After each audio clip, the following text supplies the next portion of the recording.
नमस्कार, खबरों की खबर में आपका स्वागत है।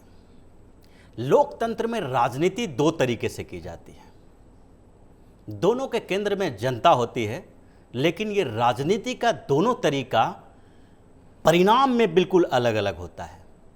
एक तरह से वो राजनीति होती है जो जनता को खुश करने के लिए होती है, दूसरी राजनीति जनता के हितों को देखते हुए होती है।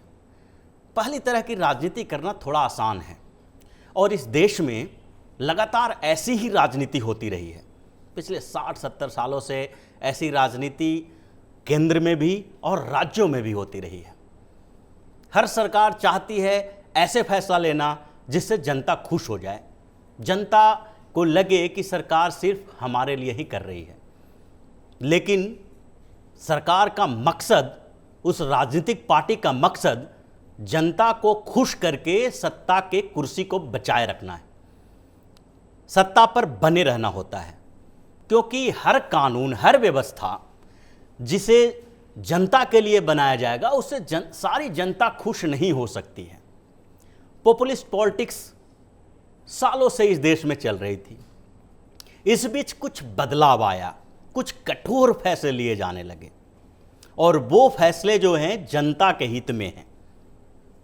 स्वाभाविक है, जनता के हित में लिए जाने वाले कुछ फैसलों का राजनीतिक विरोध तो होगा ही और जनता में भी थोड़ी सी नाराजगी रहेगी, क्योंकि इसके दूरगामी परिणाम होते हैं। इसका परिणाम तात्कालिक नहीं होता है। कुछ ऐसे फैसले लिए जाते हैं जिसका तात्कालिक परिणाम होता है। सब्सिडी की राजनीति यहाँ बरसों से की जा रही है। आपको जरूरत है, जनता को किसी चीज़ की ज़रूरत है, तत्काल उसकी पूर्ति सरकारी खजाने से की जाने लगी और सरकारी खजानों पर यह बढ़ता बोझ बाद में उसका असर किसके ऊपर पड़ेगा, इसके बारे में जनता को चिंता नहीं रहती थी। हम आज ऐसे ही कुछ सवालों का जवाब ढूंढेंगे मोटर व्हीकल एक्ट के संशोधन के बाद इस पर उठ रहे सवालों से, इस पर हो रहे विवादों के बारे में।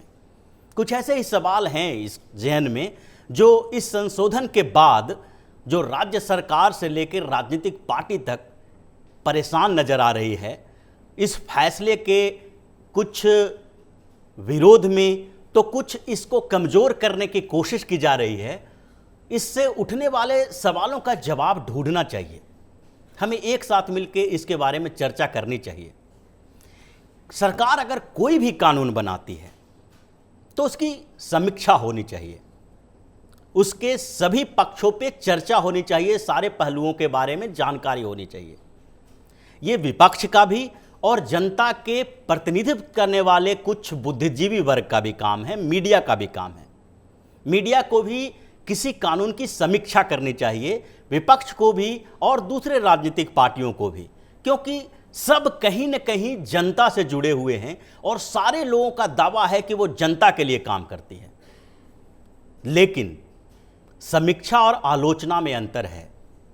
समीक्षा करने का मतलब है कि सारे पहलुओं पर चर्चा हो, उसकी अच्छाइयों पर भी, उसकी बुराइयों पर भी, उसके मकसद पर चर्चा होनी चाहिए कि आखिरकार किसी कानून के पीछे का मकसद क्या है, वो मकसद की पूर्ति कैसे होगी। सरकार का फैसला कहीं सिर्फ सरकार और जो सत्ता में बैठी है उस समय की पार्टी जो सरकार में है उसके फायदे के लिए है या जनता के फायदे के लिए। नए मोटर व्हीकल एक्ट संशोधन से इन्हीं सवालों का जवाब ढूंढने की जरूरत है। फिर क्लियर होता है, फिर स्पष्ट होगा कि ये एक्ट किसके लिए है। तो सबसे पहले हम इस बात की चर्चा करते हैं कि आखिर ये एक्ट लाने की, ये संशोधन लाने की जरूरत क्यों पड़ी। जुर्माना का प्रावधान पहले भी था। सालों से हमें ड्राइविंग लाइसेंस के लिए चक्कर लगाना पड़ता था, प्रदूषण की जांच करवानी पड़ती थी और दूसरे कई जरूरी कागजात हमारे पास रहना जरूरी है। हेलमेट पहन के बाइक चलाना जरूरी है क्योंकि वो हमारी सुरक्षा के लिए है। तो पहले से भी इन चीज़ों के लिए जुर्माने का प्रावधान था, इसको कठोरता से पालन नहीं किया जा रहा था। लोगों को भी लगता था कि चलो 100 रुपया, 50 रुपया, 20 रुपया फीस है, जुर्माना लिया जाएगा इसका, तो हम कानून तोड़ भी देते हैं तो उससे हमारे पैकेट पर बहुत ज़्यादा प्रभाव नहीं पड़ेगा। कानून में थोड़ा डर तो होना चाहिए और वो डर करीब करीब ख़त्म हो चुका था। ये नियम, ये जुर्माना इतना कम हो गया कि लोगों को, जो मिडिल क्लास और जो लोग वाहनों का उपयोग करते हैं, जो सार्वजनिक वाहन का उपयोग करने वाले, जो उससे प्रॉफिट कमाने वाले लोग हैं, इनको भी लगने लगा कि जितनी कमाई हो रही है हमें इससे, या निजी वाहन का इस्तेमाल करने वाले लोगों के पैकेट में इतने पैसे आने लगे कि उनको लगने लगा कि अगर हम वायलेट भी करते हैं कानून को तो उससे लगने वाला जुर्माना इतना ज़्यादा नहीं है कि हमें बहुत परेशानी होगी, आर्थिक संकट आ जाएगी, या फिर मन में ये बहुत दुख और दर्द हो जाएगा।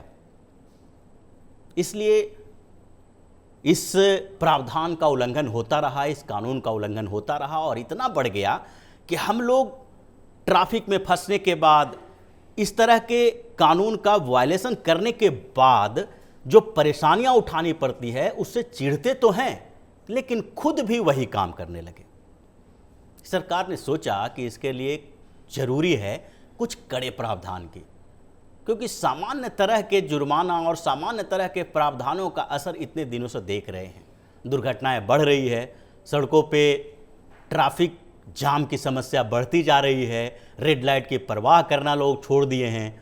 तो ऐसे में जब शहरों में प्रदूषण एक बड़ी समस्या बनती जा रही है और प्रदूषण चेक न करवा के किसी तरह से ज़्यादा धुआं देते हुए गाड़ियां चल रही है और उनको इस बात का परवाह नहीं है कि अगर कानून का उल्लंघन कर रहे हैं तो हमें 100-200 रुपये में छोड़ दिया जाएगा। सरकार ने एक कड़ा फैसला लिया, सरकार ने लोगों के लिए फैसला लिया। ये फैसला लोकप्रिय नहीं है, जैसा कि मैंने पहले ही बताया कि कुछ फैसले लोकप्रिय नहीं हो पाते क्योंकि जनता को इस कानून से सीधा सामना करना पड़ता है। उन्हें लगा कि हर दिन वो किसी न किसी छोटे छोटे बड़े छोटे कई कानूनों का उल्लंघन करते हैं और बच के निकल जाते हैं, लेकिन अब अगर ऐसा करते हैं तो उनके पैकेट पर इसका असर पड़ेगा। गाड़ियां कम हुई, चलना कम हुआ, प्रदूषण की जांच करवाने के लिए पेट्रोल पंप के पास प्रदूषण जांच केंद्र पर लंबी कतार लगी। आखिर अचानक ये लंबी कतार कहाँ से आ गई? यानी कि इस डर का फ़ायदा तो है, किसी न किसी स्तर पर फ़ायदा तो हुआ।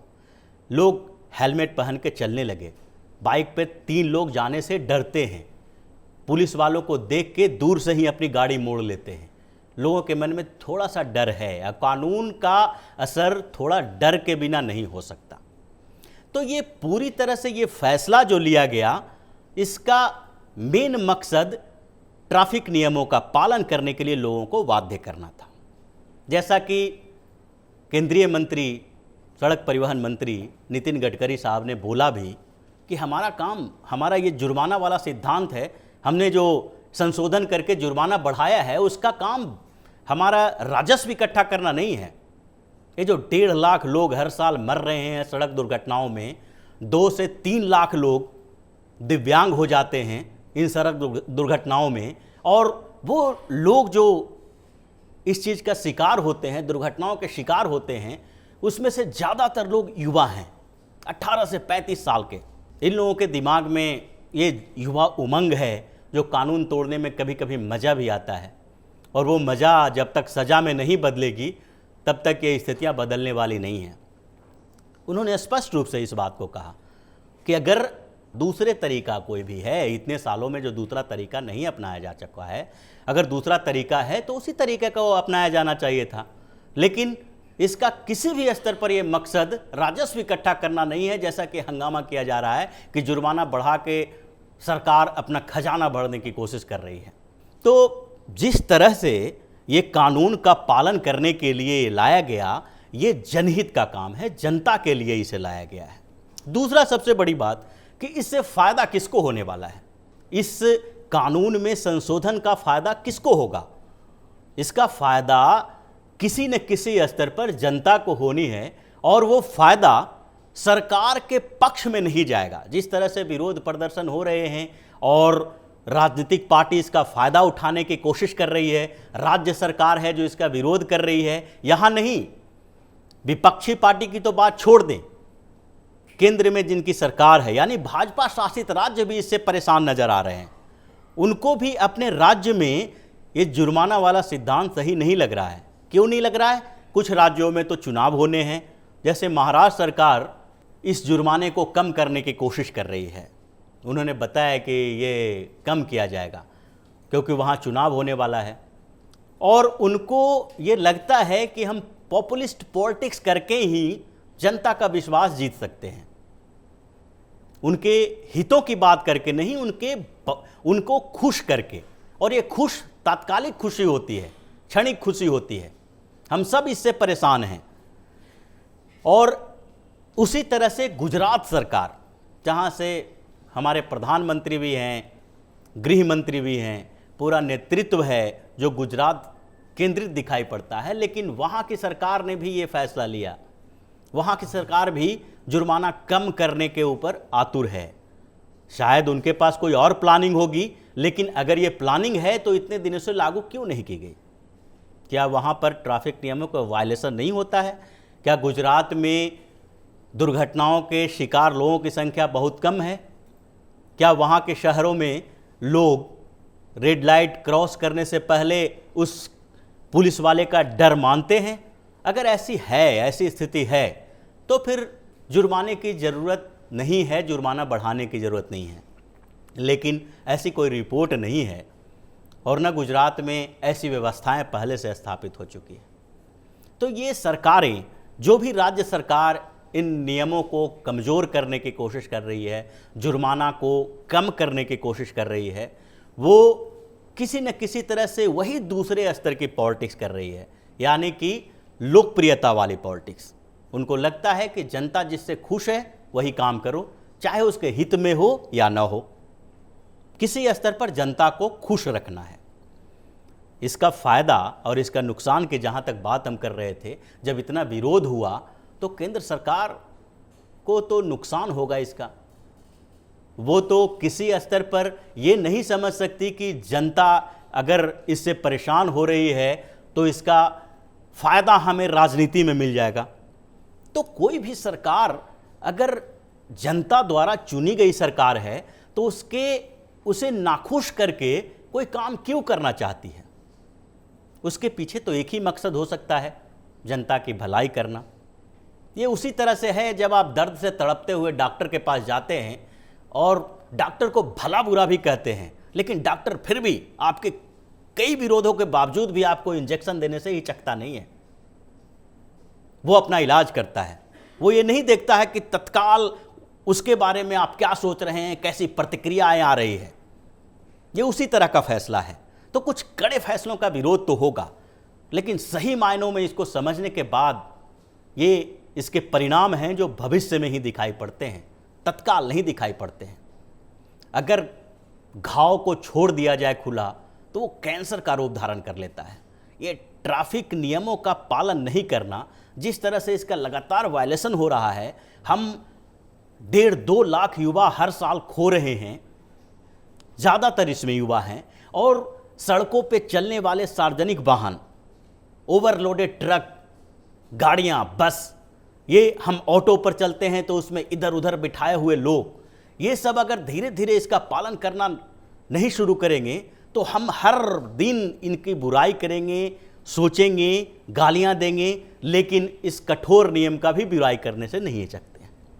आखिरकार हम अपने इस दोहरे व्यवहार को कब छोड़ेंगे? सरकार तो कर ही रही है और हमें भी इस बात को पूरी तरह से समझना चाहिए। तो इसी तरह की खबरों के साथ फिर से हम हाजिर होंगे। तब तक के लिए धन्यवाद।